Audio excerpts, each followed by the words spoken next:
What's up, everybody? Welcome back to the channel. This here's Legitical Response. We cover political news. We keep you up to date, keep you informed on what the government does, the ins and outs, what bills are passing, what court cases, Supreme Court, all that stuff. So if you're interested in keeping up to date and staying informed, do me a favor, smash that subscribe button for me and turn on your notification. It helps. And if you also could, before we get started, look right below the video and smash that like button for me, if you would, please. It really, really helps the channel out a whole lot. It helps spread the message to keep people informed, because we don't want to have uninformed people voting people into office that are in charge of passing legislation that governs our lives. So we want to know who these people are and if they're good people. But what's up, y'all? How the hell's your day going, by the way? I hope y'all having a pretty good day. It's been a crazy one for me, at least. I really don't know when it was when cancel culture kind of started coming into play. I guess it was more along the lines of when social media became popular. You started getting people, they'd say something, and all of a sudden you get a bunch of backlash from people because they said something. Like, a couple of years ago, you could get banned from Twitter for saying there's only two genders, which, has been a God-honest truth, which still is a God's honest truth, forever, for our entire existence. And all of a sudden, in the past few years, people want to start getting outraged. They're a different gender. And get mad at other people for misgendering them, right? I just made a whole video about that. That's the only reason I'm talking about this. But that is a big component of cancel culture, right? Misgendering people. They're even making laws about this stuff. But, cancel culture is getting really, really way out of hand. We've gotten it now to today in 2024 where they're actually trying to cancel an entire political wing of our country. The left doesn't want the right to have the right to speak, to vote, to do all this other stuff. They're trying to cancel us. And they've got the mainstream narrative machine right there along with them, trying to say, Republicans are bad. Well, you know what? Republicans are bad. Republicans can be very bad. But me personally, I've come up with a new term for those people. The rhinos and all this other stuff. I could care less if they're a rhino or not. But if they're not a conservative, they're a Republicrat. Because they vote with the Democrats on way too many things. That they vote with the Democrats on stuff they shouldn't vote with Democrats on. Because right now the Democrats are, they have some very, very insane ideas. Like I said, wanting to shut down an entire political wing just because they have the last name Trump. And they want to make MAGA, which stands for, in case you don't know, Make America Great Again, as some sort of an evil, racist term, which it's not. It just means that we want the country to be the best country that it can be. I'm still kind of not a MAGA person, right? I do support Donald Trump.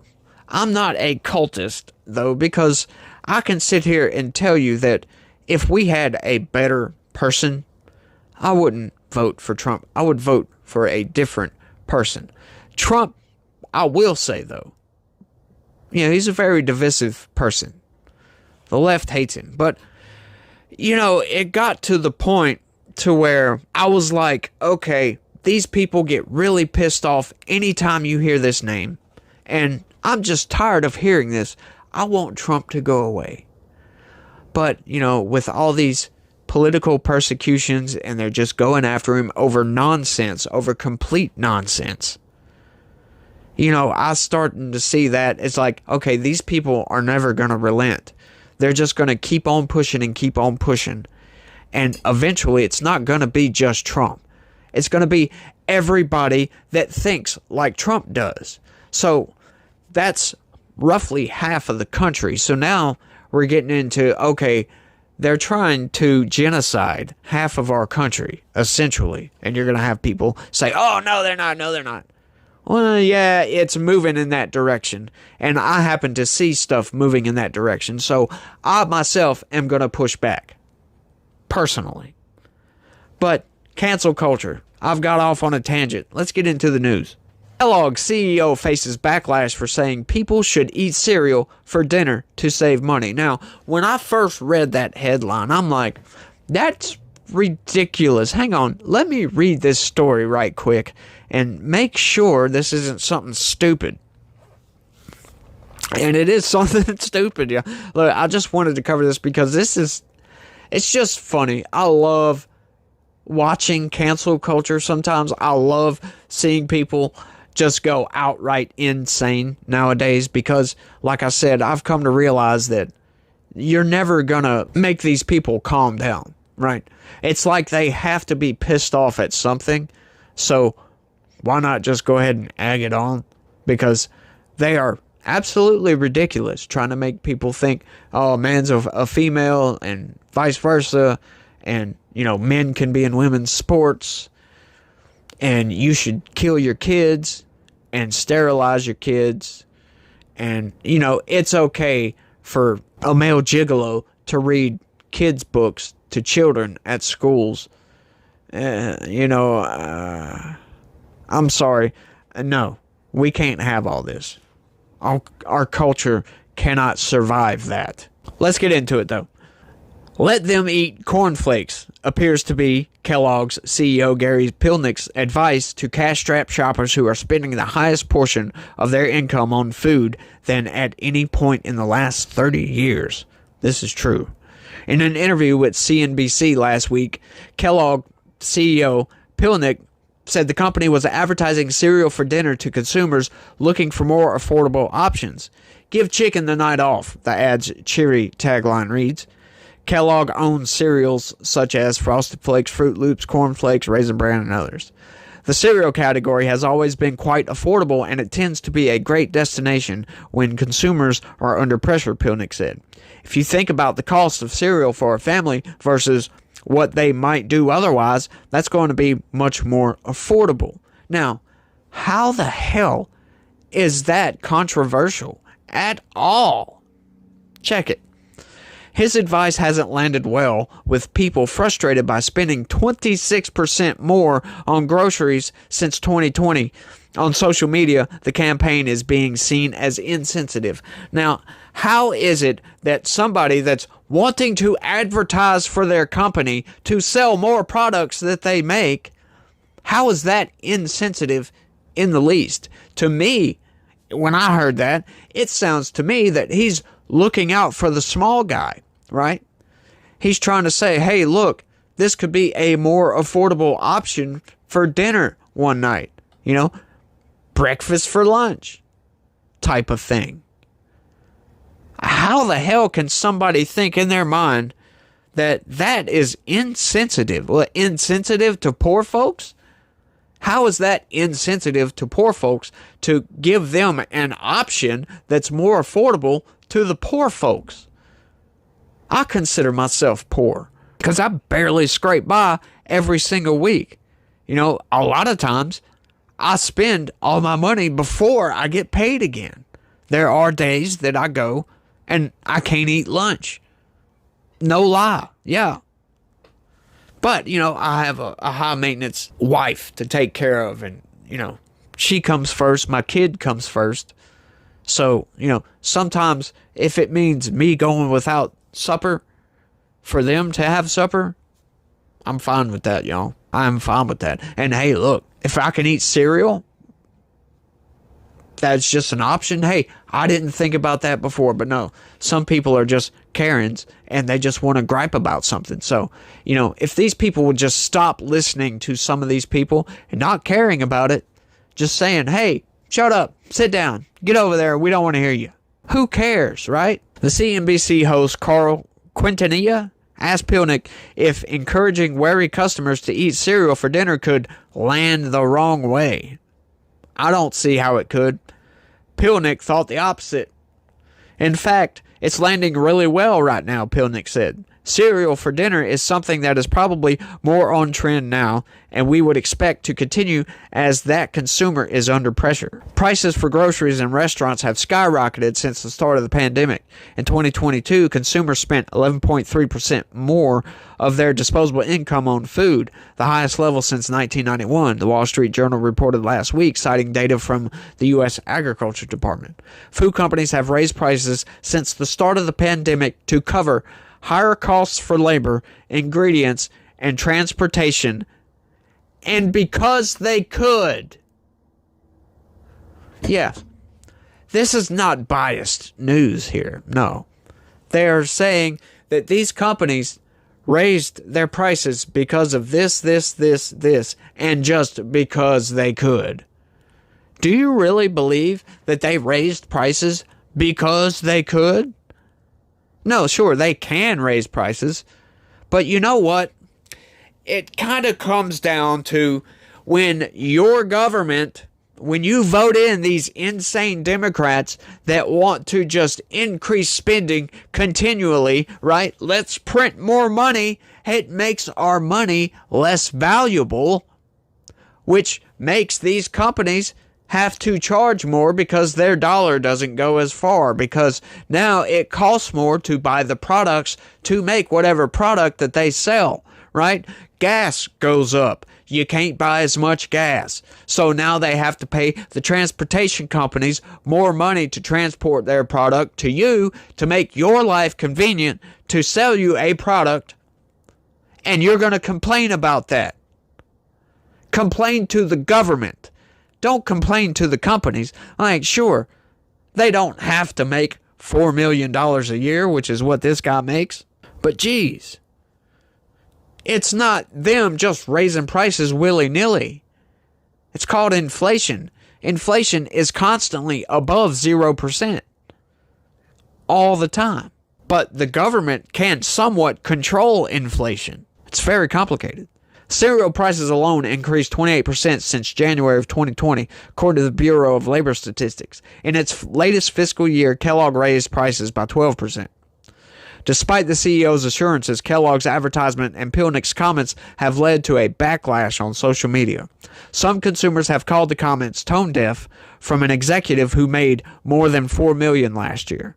They note that boxes of popular cereals now cost more than $7, and cereal is not an adequate substitution for full dinner. The backlash highlights consumer anger at companies for raising prices on everyday foods, and in some cases, boasting about it.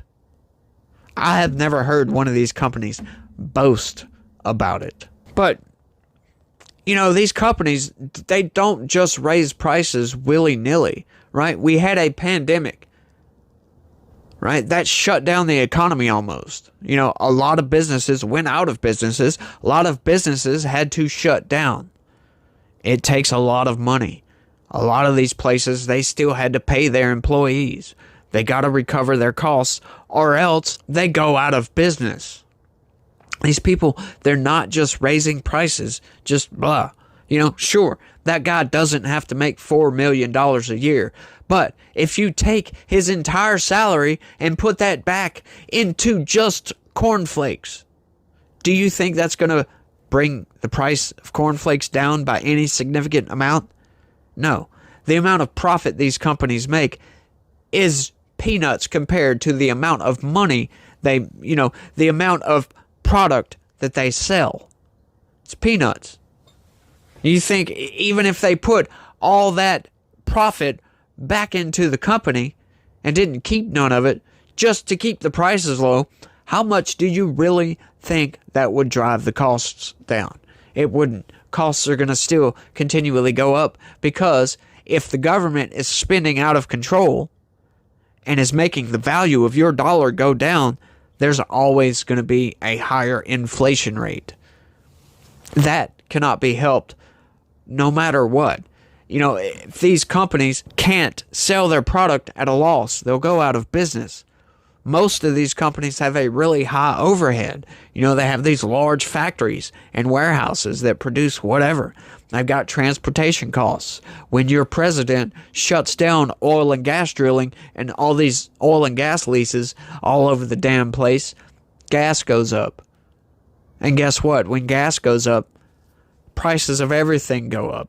But let me ask some of these people. I would really love if some of these people watch this video, because just for this point right here, do you really think that Kellogg's dictates the price of a box of their cereal? No. They sell it for way cheaper. You know who really dictates the price of the cereal? The grocery store that you buy it from. That's who dictates the price. Because if you go into a grocery store in Houston and buy you a box of cornflakes, it might be $7. But guess what? You come over here to Sulphur, Louisiana, and go into the same Walmart, same, grocery chain or whatever. Go into this Walmart over here in Sulphur and buy a box of cornflakes. It's actually only $4 and some change over here. One of these boxes of cereals. Yeah, I don't know. I've never seen $7 box of cereal. Of course, I haven't bought cereal in a little while, but it hasn't been that long. It's been maybe a couple of weeks. But, I mean, getting mad at the CEO for making a suggestion on how people can save money is outright ridiculous. And that has taken cancel culture too far. So I don't know whether to be aggravated and tell these people, hey, look, why don't you point your rage at your Republican and Democratic representatives who actually hold the purse to the country, and they somewhat dictate how much inflation is on how much deficit spending that they make. You really want to make some change?